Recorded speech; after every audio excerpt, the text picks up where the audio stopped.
Another knee-friendly version of pigeon pose is to literally keep the knees splinted on the floor. This is not such a great version for people with sacroiliac or unstable pelvises. So it's really stiff hips people who tend to go down into the knees, but we want to make sure there's no sensation in the back of the pelvis. So if we try at first the 90-90 version of the stretch, this is quite good for tight people. They often have a very tight iliotibial band on the outside of the front leg. The 90-90 version means that you're making 90-degree angles at the ankle joint, knee joint, hip joint, at the knee joint and the ankle joint. So I look like I've created a little swastika there.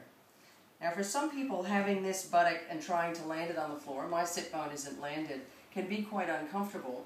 If that's the case, they could put a blanket or a pillow underneath that butt cheek and have that bum cheek and the knee joint raised up so that there's less discomfort in that hip.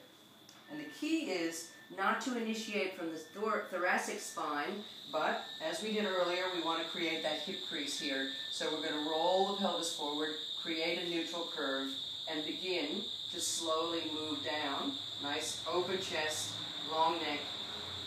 And there I'm already feeling the stretch down the outer thigh and into the hip. We can go further and further as long as you can take your pelvis with you. Feel the sitting bones spreading, and there's absolutely no pain in the knee. Now some people like to just wait there for a while. Other people like to then, not lifting the knee, not moving the hip at all, bring the back leg into a pigeon pose. But I have never lifted this knee up off the floor or the blanket, so it's very, very firm. And then you can come down. And for some people, that's a much stronger, deeper stretch into the hip joint.